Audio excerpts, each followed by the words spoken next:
So, hi, Chantel. You are very, very welcome to this podcast episode. Hello, thanks for having me. Woo. Yeah, so excited to get talking about all things podcasting related for therapists. But maybe before we start, it'd be really good to hear a little bit about what has brought you to the role that you are currently doing. Now, I know this could be it could be a long story here, but it's an interesting one because you've had, quite a lot of diversity, haven't you, in your career that has led to this point. So I'd love to hear. I'll do my best whistle stop tour of how we got here, but I am going to take you all the way back to when I was teenage years and growing up. Apart from being a doctor as a child, there was that kind of desire. I actually fell more into the theatre world. Me and my brother used to go to an Amdram group, and I did enjoy being on the stage, but really I started to look into the backstage stuff, started getting involved with sound. And it was actually after that I started to pursue stage theatre locally from the age of 16, went and studied that. It was at college whilst I was studying A levels at school. I went and did theatre production. And then I focused in on sound when I went to uni. So a very important point coming back to podcast later is that my whole degree is in sound design, worked on Billy Elliot, Phantom of the Opera, all those kind of things when I was at university. So when you hear the rest of the story, people are always like, how did you end up at podcasting? Well, actually, I started with sound and it actually feels very natural. We used to edit, used to give us challenges. My tutor would give us challenges to edit and do this for radio. This is a story, make it make sense. We had to edit music down to certain lengths of time. It was, it's great fun. So an editor was quite easy for me to pick up when it came to, or how many years later? Not quite 10, roughly 10 years. But yes, I didn't continue with that. I became a maths teacher, more to do with, didn't want to work in the evenings. Theatre work is lovely. It's great fun. You get all the secrets from behind the stage, but you get in for 5, finish at 10, and you're working Saturdays, sometimes Sundays, very unsociable hours. And I was like, what if I want kids one day? What if I just want something normal? And fell into teaching and did that for 7 years, teaching maths, bit of a 7-year itch theme going on in my life most of the time, as it is for many people, clearly. But had a great time sort of designing curriculums there. And then when I was 25, I got married, but by 26, I got divorced. And that triggered a whole personal development journey whereby, when you're resetting your life at that point, moving back home, the work at the time as teaching was a stability whilst everything else was up in the air. And the personal development journey led me on to life coaching, which I never wanted to do as a job, as a business. I did it as, well, I'm doing all of this. I'm listening to podcasts. I'm reading the books. I'm doing everything. I want to do it to be able to coach children as well as mentor them in my head of year role. There's another skill. And it's, if I'm spending all this time doing it, I might as well get something out of it, a little certification. So I did that. But as part of it, they make you prep for a business at the end, probably similarly to when they work with someone like yourself. Therapists are going, how are you going to niche down? How are you going to, your branding going to be? What are you going to stand for? And so I came up with this idea of doing it for myself of 2 years ago because they advised that. And I was like, oh, okay. Well, I was navigating becoming single again. And I was in the phase of being single for the first time as an adult. And I wanted to share that and re-empower people. So that led to toying with the idea of actually life coaching as a business. It wasn't the intent. And as the more I started to do it, the more I wanted to share more. And as part of that, I started a podcast called The Single Girl's Guide to Life. It's now rebranded to The Single Spark. And I love it to pieces. But when you're trying to build this business too, you can't do everything. So I have been back to it, but it's on another pause again. And it's just one of those, I think it's going to be more seasonal now. But that got to 100,000 downloads in 2 years. It's now 117,000 downloads. I haven't done a lot between 100 and 117. That's just on its own, which tells you the value of a podcast if you get it right. But that brings us to, I wanted to bring everything together: podcasting, or sound design, engineering, teaching, and the way that I can coach and mentor. If you can coach people, teach people through maths to do their GCSE, I can teach people how to do a podcast and get out their own head with certain elements. So it brings back it, and I get to design the curriculum within the courses and the programs that I develop, and I get to edit for people, help them get over that. So that's how we got here. So I feel like that's as quick as we could get. But yeah, but all really key points there that you had to cover, kind of get you to sounded like a real sort of sliding doors moment, that moment when your tutor sort of asked you to come up with that idea and you creating this idea. Kind of led you to a whole new career in life coaching, but also then the podcast and then becoming a coach around podcasting. It's pretty awesome, isn't it? You just like, you can't write that, and you don't. Another thing I would go back and do is speak to young people, or even if I'm in a teaching role, I talk about always changing, because when I quit podcast or sound, people, my family were quite upset in some ways. Oh, we'd actually be in the one that was working. It's like, cool. I knew someone in the theatre world. It just sounded, now you're going to be a maths teacher. It was like exciting. And you get back, no, not backlash, but, resistance of, it's not like the school you went to, Sean. Like, it's not a grammar school you're going into the schools. I was like, oh yeah, give me a challenge. But I would have thought that it was, done and dusted, buried the hatchet, probably would never end up back in sound, even though it's a good backup. They always need cover uptown from time to time, like supply teaching. So to come back to it, I think I think people think that I've become one of the coaches that teaches other coaches things, which in theory I have, but it's not for a random reason. There is a qualification, a whole 3-year study, and totally.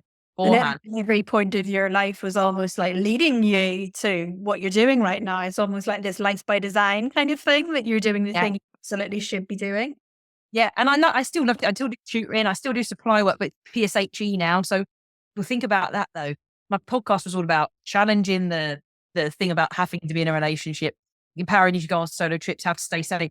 PSHE, physical, social health and economic education for children, is that we sit and debate. The trans debate's really big, and dealing with teenagers who do and don't believe in that for different reasons. That's my 2 days a week. That's my, dealing with, should vapes be banned? It's just debates all the time. So it's almost like I have a live podcast every day, but with actual people, just talking to myself.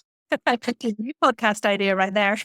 Oh, I don't. I have had that idea many a time. I've even been like, do you work with the school to have a school podcast where the children share their ideas, but then you're putting them in a public forum, and it's whereas PS quite safe. Like, they need the space to say things that maybe aren't PC, because they need to say it here, and we need to explore where that's coming from, and we need to educate on, can't that in public. We're in PSHE now, we're learning, but try not to say that in that way. Like, how can we say that better, or how can we be respectful in how we communicate our opinions?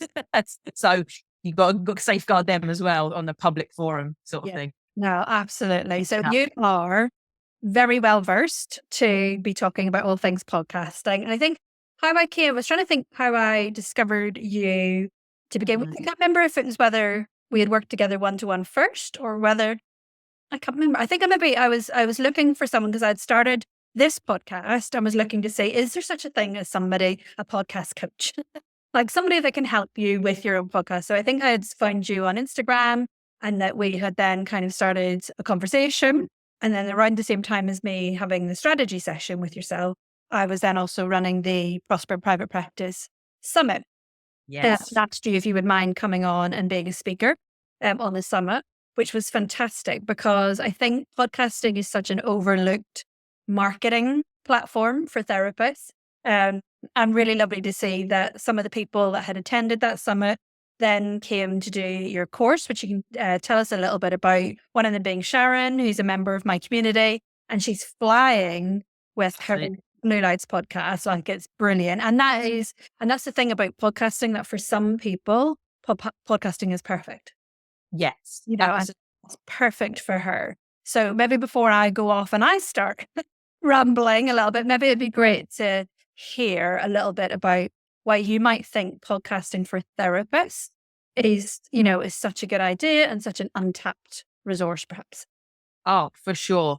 So the thing with podcasting, it is overlooked, and it's got so much to give. That the overall thing is, you get long form content, which, yes, you use short form to get attention, long form to actually convert and get people to like you. When it comes to who I really like to work with most, it's life coaches and therapists. And the reason that I've settled on that, and I toy with it all the time, I sometimes say it's also for biz coaches, but it has to be the right business coach, because I find it even difficult to convert it into podcast coach. I much prefer, and it's easier to do with life coaching, because you're telling personal stories. And as a therapist, you're dealing with personal challenges, whatever that may be, and going back and dealing with the past. And the stories that you're able to tell, whether they're your own, and that's the relatability piece, or you anonymously share those of clients, it's being able to give them a really deep opportunity to connect. When we think of the most popular podcasts that are nothing to do with therapists or coaches per se, I mean, some of them are coaches, but you go down the Stephen Bartlett route, the Mel Robbins, the Lewis Howes, they all have an interview model, and I'm we can talk about that in terms of why that's good and not useful at the right stage in a therapist's kind of progression. But they're all still, they're giving platforms to stories and sharing their experiences, and obviously getting their guests to share their expertise and experiences too. And it's the experiences we love. And we go, oh, I didn't know that about that person. I didn't know this. So when I was doing Chantel the coach, people just loved that I was sat there talking about being divorced in my 20s, not really caring about dating in the initial part, never denying that I would ever be dating. It wasn't my selling point. There were a few videos that went out and there would be a few episodes, but I always made it very like 25% was dating and the rest was actually single life. Because I didn't want to, at the time, I didn't want to talk dating. It was single. It's actually flipped more now in terms of there's a dating element to it as well. But you get to tell all of that in a very professional way. So it wasn't how many dates I've been on this week and I'm slagging this person off because they treated me terribly.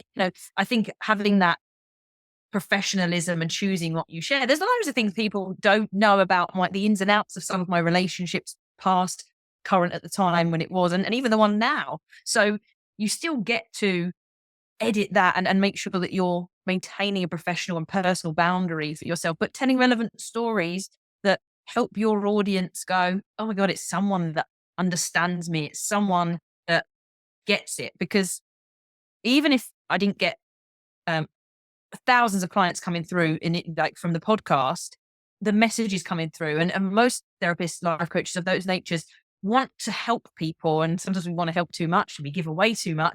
And a kind of podcast is a way to do that in a really boundaried way, because when you get someone that messages and says, oh, I really need help with this, and you give them all the information about a session program that you've got, and they go, oh, it's too much. And you go, oh, should I offer them something? Should I do it half price? Should I do a discount? You go, actually, I've got a podcast. I can this episode on this.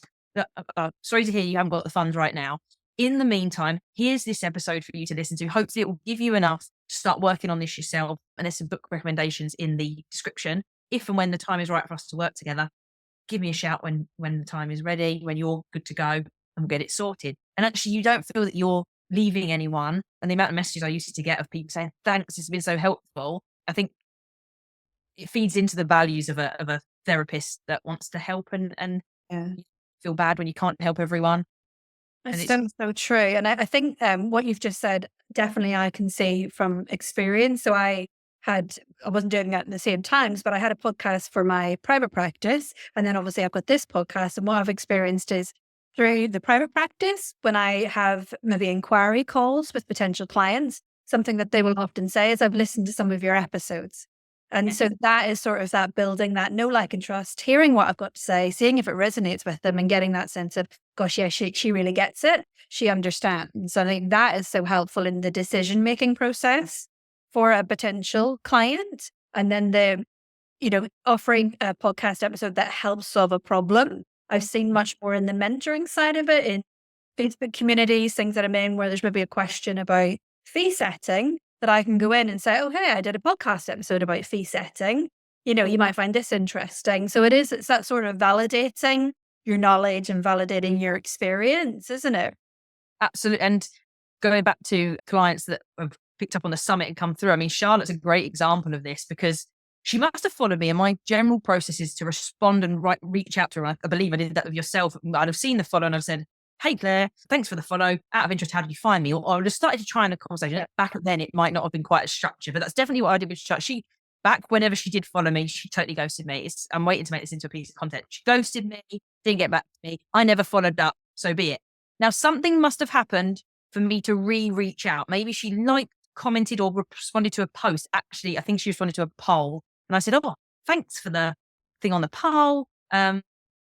Something about the podcast. I'd have asked a question about the podcast. What are your plans for a podcast? And we got into it. And she's like, I think at one point I must have then re-asked and said, oh, like, what made you follow? Or she said, I forgot that you did all of this. I don't know how I'm following you, but I'm following you. And I assume it's from the summit now that we've kind of married everything up. But we had a chat. She was telling me about her idea. And I didn't even direct her to the podcast. But I think it was the next day and a few messages later, she went, I've just been listening to your podcast. I'm so excited to just get going. And one of the questions she asked me when I'd said about having this new mini course I was bringing out, she's the very first person that bought it, and it wasn't in existence then. And she's done it with the second course that's coming out as well. Bless her for having all that trust in me. But when I said, what questions do you have about the course? She said, how do I pay? Or how much is it? Something like that. And you want that kind of energy when you're working with someone, because it's like in dating itself. It's all the green flags. You don't want to be messaging someone saying, are we meeting tonight? Are we going at 7? When are you going to be there? You're going to be like, oh, no, right. Well, I booked this. Where should we meet? You want that kind of energy in a professional situation of business when they're like, oh, it sounds great. When can we book the first session? How can I give you the money to secure it? I want to say yes now. And a podcast does that work. And yes, I was in the DMs. I still believe in human contact being needed. But she, in her own time, listened to the podcast. I don't know how many episodes she listened to, but it was enough for her to feel excited if you can get that content right. So my podcast still does work in this business. It just works in a different way to life coaching. The life coaching definitely does, but there's a lot more you can do with attention stuff with the podcast. Whereas I think it's more challenging business, a B2B essentially, as opposed to B2C, because you're dealing with life topics more as therapists, and that's topical. You can jump on a Daily Mail article that relates to what you do and can ping off, whereas it don't really come up so much. No one's really talking about, is a podcast good for your business on the Daily Mail? I can't do so much. So something that's making me smile a little bit there when you were talking is Charlotte's ears are going to be burning because she listens to this podcast. Lovely. So she's going to be like, oh, that's me they're talking about. But also the fact that you're saying, she listens to your podcast and that then led her to the journey that she's been on with you. She listens to this, that how many therapists actually listen to podcasts for their own either learning, their own personal development. And a lot of them will listen to therapy related podcasts to help with their own kind of continual professional development. So if I was to ask most therapists, do you listen to podcasts? I'd say probably a vast number of them would say yes, but they wouldn't relate it to them. Yeah. Where they could listen to it.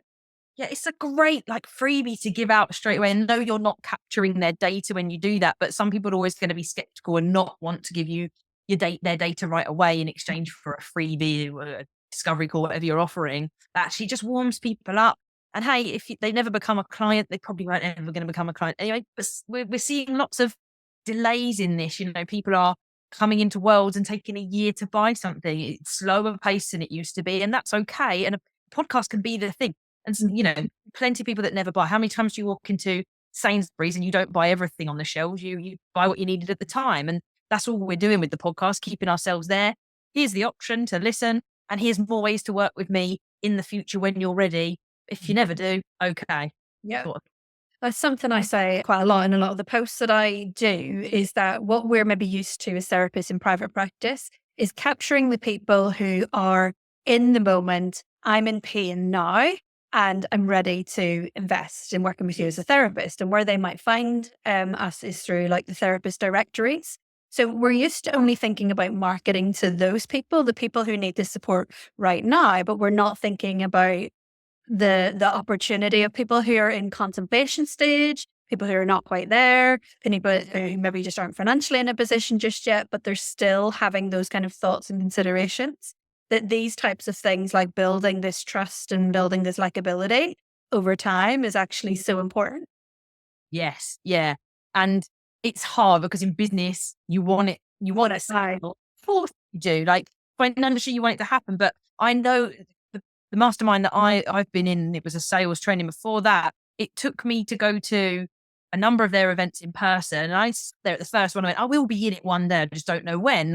Don't have the funds. I'm still working other stuff out. It would be a foolish idea to do it now. I think to get me even onto their one day training took over a year. And then to sign up took another 6 months. And because I just wasn't ready for whatever reasons at the time. And you don't realize how much work you're doing in the background. You don't know when someone, as in the Charlotte example, is going to come back in, but it's just always being measurable and approached at the time when you do first encounter. There's no harm in reaching out with DMs. People don't always love that. It's not a cold DM if they followed you and you're just asking a question. How have you got here? What made you follow? Some of them just go, oh, just like the branding. You're like, okay, maybe there's nothing in this then. But you can still ask questions. What do they do? You never know what the connection means. And they might decide they want a podcast in 6 months' time and you just don't know. So, yeah. What would you think? I think that maybe with a lot of therapists that are listening, they might have So you could sort of touch on that around that you can decide how much you want to share, because probably a thing that will come up for therapists is that fear about disclosure. And is it okay for me to talk about myself or talk about things that I've experienced? And it is very much, you can story tell, you can talk about experiences, you can maybe talk about work that you've done with clients, obviously ensuring that it's, completely anonymized. That there's lots of ways that you can maybe create conversations, create dialogue, and create episodes that are incredibly helpful potentially for your ideal client. But can you maybe just give some ideas or some suggestions if a therapist is sitting, they have a clear niche, they're thinking about starting a podcast, maybe give them some ideas around how could they potentially go about creating ideas for episodes? Okay. Yeah. So coming up with ideas, your first one, the one that I always recommend is the easiest because everyone's most nervous for their first one. The first one is always a 5 ways to do this, whatever it might be. So in Charlotte's case, it could have been something like 5 ways to stop people pleasing because that's what her podcast is all about. So the reason for that being that you want to break down your 20 to 30 minutes into nice small sections. So you can up it to 8 ways to, or you go down to 3 if you feel that you've got lots to elaborate on. But most people struggle to fill that time because they talk really quickly. They don't have enough quite storytelling and pacing to make it last. So something like, I think I did 8 ways to make the most of single life when it was my first episode. So that's kind of your first one. And then there's 2 routes to start going down after that for ideas.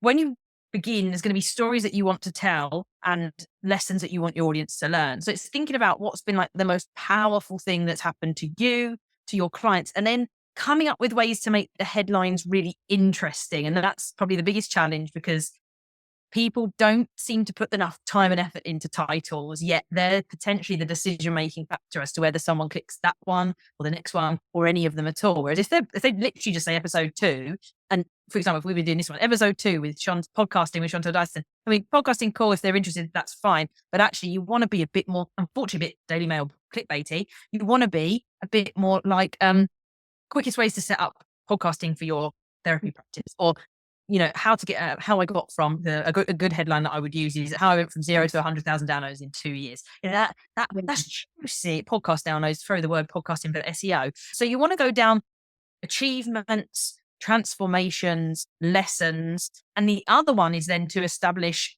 or think about like FAQs. And the reason for that is you're thinking of what your ideal clients would have been Googling. So should I leave the marriage? If it was something like that.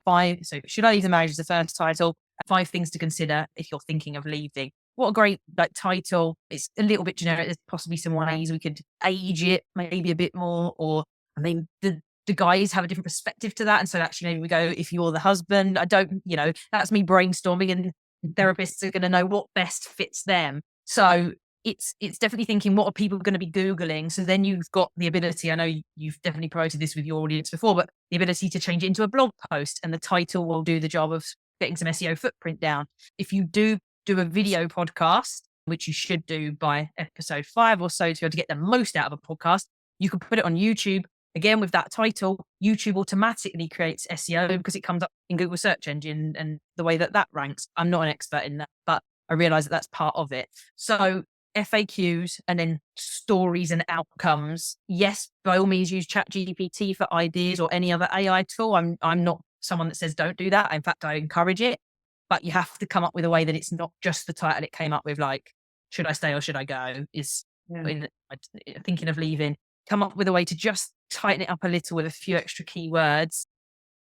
And over time, you can actually train the ChatGPT to learn how you do titles. So if I'm kind of come up with something I don't know anything about, I'll give it all of my titles and I'll be like, write ones for people. I'm working with someone that is a specialist in back pain. I'm like, write titles in this style to help a back pain specialist, because I don't know it all. And then we go through and they choose what they're like. Oh, that really works. And that's quite good, isn't it? I'm like, sure. But I train ChatGPT to do it the way I do it, because titles, I think, are one of my fortes. so yeah. Yeah, that was definitely something that came across in the strategy session that we did together. It was about getting those titles that are actually going to grab people's attention. Yes. So important. And I love what you've just said there about actually just know your client, like know what's going on in their life, know the difficulties that they're having. What are they telling you when they come to session? like that becomes kind of your content ideas rather than necessarily going down trying to talk about therapeutic models or talk about things that, your ideal client is not going to relate to. They're not going to speak in that language. Speak in your ideal client's language and speak to what they know and what they're feeling. And let me tell you, because the one that life coaches always do, I don't know if it's the same for therapists, but the what is a coach, whether it's a post or a podcast, but like, what is a coach, defining it against mentor, therapist, coach. And whilst in some respects you can be like, maybe they need to know that, the reality is the same way the therapeutic models, they don't care what you do. The same that no one cares about really what I do. No one cares if it's a course. No one cares if it's a done for you service. They want the podcast, and some have the funds and they're like, I don't want to touch the tech. I just want a podcast, and I just want to use the podcast to get seen. Or some actually just want the podcast to tell their story. And then others are like, I don't have the budget. I just want to learn how to do it. And I want nice, easy steps too. And I want your help if I need it. And so I've got the different programs for those different things. But no one cares like really what the modality is until we're further into the conversation. What they care about is, I want to get seen online. I want to do it easily. I'm tired of content creation. How can I do this in a better way? I feel like I'm doing gimmicks. Like, it's speaking to all of that. I'm giving myself a reminder of all the things I need to create, because sometimes I lose my way. Even now I go like, I was doing some more recently. I'm like, I think I need some more messaging on like the pains here. It's that no one cares about the modality, the therapeutic models, or how I'm delivering it. They care about what the podcast means for them at the other end, or what it means to actually go through therapy. How are they going to feel at the other side 16 weeks through the course, and the course of sessions, essentially, isn't it? So yeah, remembering what they really want, not what they need, because they don't understand CBT being different to hypnotherapy, being different to XYZ. They just want to know that you can help them. And what happens if you can't? What if that doesn't work for me? I'm sure is a classic objection that you must get Yeah. all the time. When you were just kind of saying there about people who are fed up with like the gimmicks and things like that, like podcasting really appealed to me, because although you've said to me, no, you need to do your podcast on video, there are some days where video is not happening because my hair is scraped off into a bun and I'm set up jammies. So this is audio only today kind of thing. But that's what sort of appealed to me, is that I could just hit record and just start talking. And I find that much easier than to sit. Although I still use Instagram, but I do find that so much easier to sit and just talk about something that I know and that I'm comfortable talking about, rather than trying to get creative on Instagram or doing the reel or trendy audios, all of that kind of stuff. And there's absolutely a place for all of these different types of marketing. And a message that I will always give is lean into the one that suits you and it works for you. And I'm wondering, like, is there a type of person that podcasting would tend to suit more? Yeah, I haven't categorized this out yet, but if you don't like talking about things, and if you can't, would I say it's like, it's not waffle, but if you can't think out loud, for example, and you can't explain concepts and add a bit of color to some degree, and I'm not the best storyteller by any means. None of my family is in some families, there's like that one person that's really good at adding color to it. It's usually an older gentleman. I mean, if you think of the film Big Fish, he is a colorful storyteller, that character, Edward Bloom. But none of them are like that. I suppose I'm quite animated. I used to have to teach maths. Do you know what I mean? I was trying to get the kids on side, and you can see it from facial expressions, the hand gestures I do. I've always been very dynamic on camera, I guess. And people would mistake that for extroversion, when I very much need a lot of energy to recoup after lots of interactions. But I think there's always a nervousness. I think being nervous of talking or being on camera isn't the thing. It's more to do with, some people just write better, whereas I'm much better at saying things as they come out of my mouth. I don't think I have an internal monologue, so I think that helps because I just go. Whereas other people are overthinking what they're going to say, but they just, like, if I type something, I can type it well, but I'm probably speaking it out loud in my head, and that just holds me back. Whereas other people go, oh no, writing it unlocks it for me. When I'm thinking here, I have to say it right and get it perfect, but on a piece of paper or on typing it, it's easier for me. So this is equivalent to YouTube video, and it's equivalent to a blog post, and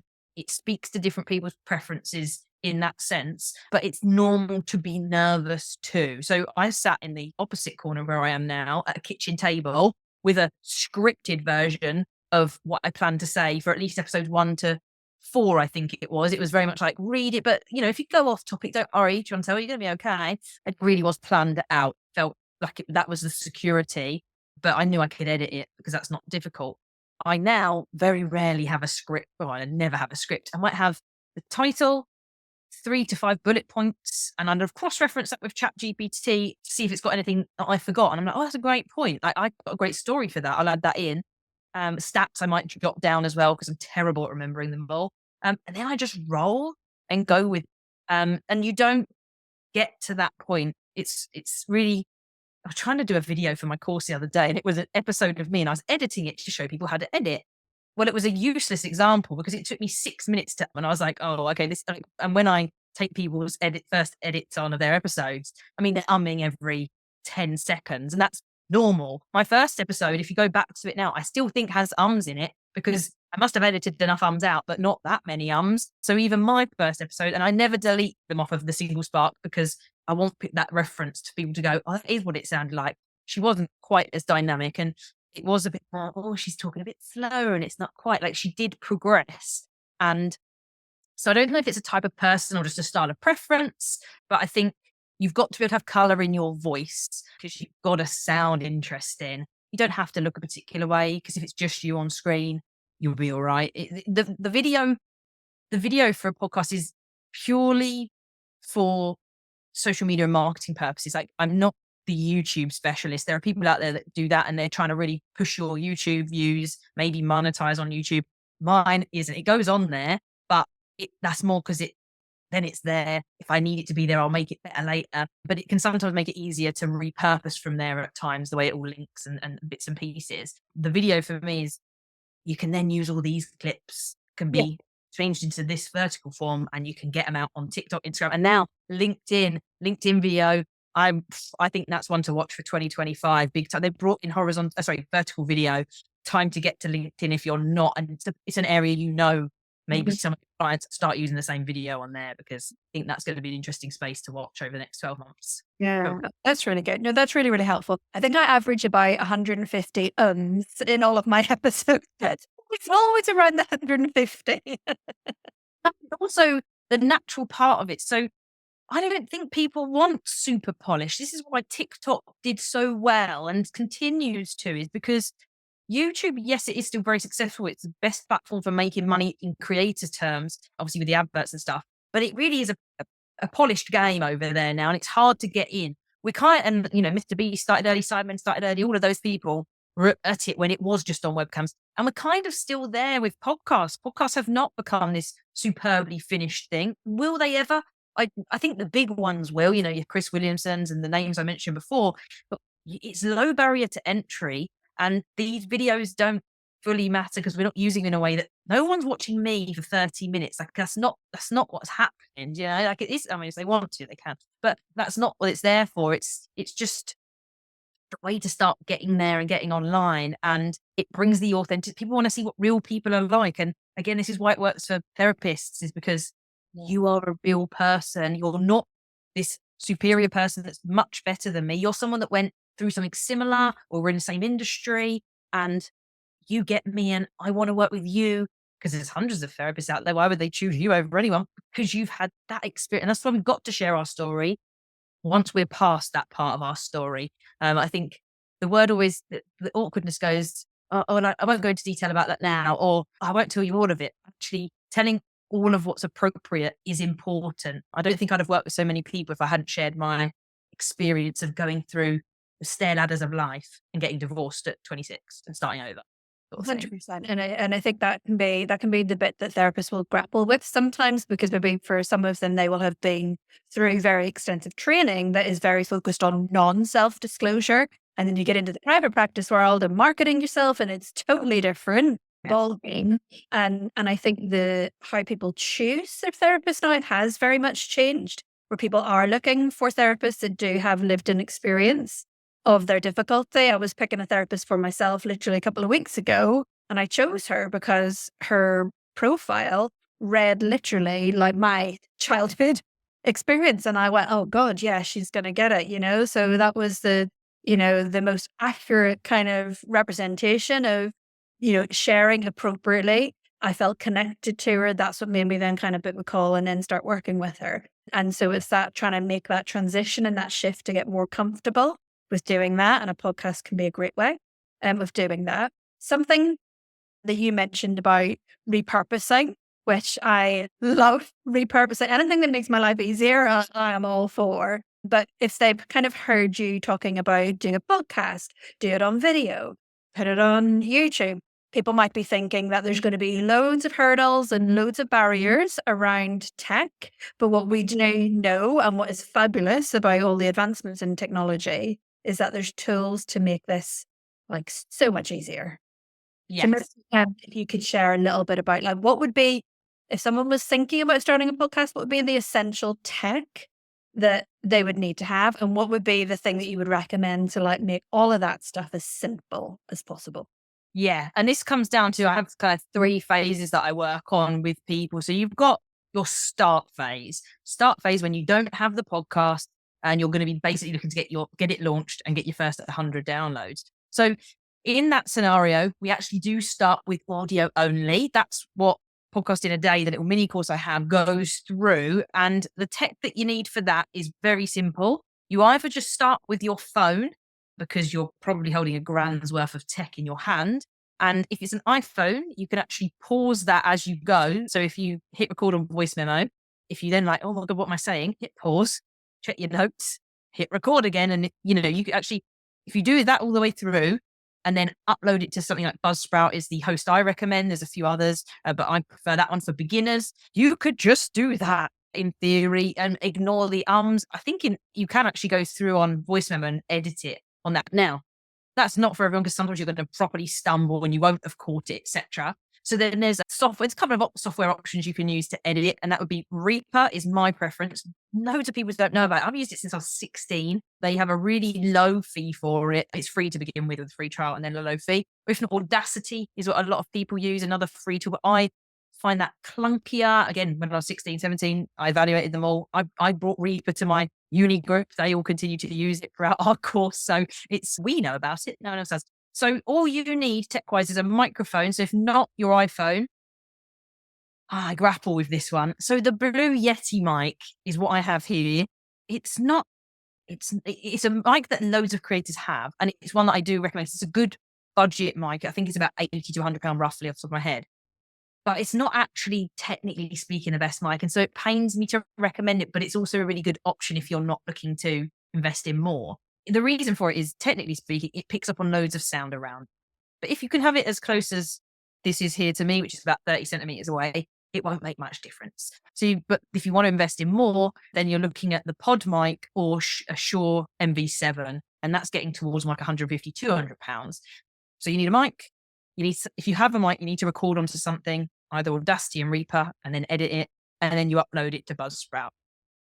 Done. Apart from doing cover art and things like that. Don't worry about music. Don't worry about intro too much. Factor it in, but that's kind of stage 2 zone. So that's how you start. Stage 2 is then when you bring video in, if you can. So you can start by using Zoom. The quality of the image might be a little bit down because it's recording over the internet. But if that's what you've got and you're on a budget, you start with Zoom. You've got Squadcast, Riverside, or StreamYard, which they allow you to record. Some of them do interviews and some of them don't let you do solo and bits and pieces. But they do record on the internet, but they take the file from both sides and it makes it better quality. Or you do what I do, which is I use my phone camera. It's an iPhone 12 Pro Max. I mean, at the time it was brand new. Now, what are we on? 16 now. So, oh yeah, I mean, but it does the trick. It's done apart from the first few episodes, I think it's done it took me 18 episodes to get to video. So don't take as long as I did. But that's all I use, and I use iMovie. So I'm not investing in Final Cut Pro or anything from Adobe, nothing like that. Very simple in that sense. And then this is when we get to the repurposing bit. So repurposing wise, the video bit is the easiest bit to do, hence why I recommend doing video. So it feels like a lot more effort to put a video up. It's not too bad on editing. We've just got to match the audio up with the video. But if you do Zoom, you don't even have to worry about that. But once you've got the video and you've saved it and got it the whole thing, you use a couple of programs. Opus Clips or opus.pro is the website. And that's AI technology that identifies useful and interesting pieces of your podcast and gives you, for a half an hour episode, I usually get around 20 clips. I don't use them all. And at the point we're recording right now, I'm in a bit of a phase where I'm just flooding everywhere with clips because I'm doing some tests. I'm basically seeing what works, what doesn't. But once you've got that clip, I usually go in, it puts the captions over the top, so you don't have to do that. You can add a title. It does do titles, but they're not that good. You want a good hook at the top, get their attention. But you can type that on Opus and then you hit share and it shares it. You can sync it with TikTok, LinkedIn. The Facebook one's not that great because it's a Facebook page. So that's the only limitation I've noticed there. YouTube Shorts. So you can just schedule that all in one place, all in one go. And then the second piece of software that I don't talk about so much, I need to start bringing up, is called Repurpose.io. And again, through signing up with all your different social media accounts, if you post something to Instagram or to anywhere, you can direct it to go out to other places. Now, if you're using Opus as your one place, then you've already scheduled it to everywhere. But for example, if you just did it to Instagram and you were doing things manually, you can set it to just keep doing it everywhere else. And you can go back. So I've been going back to last year's content, just reposting to this year, exact the same caption, exact same stuff.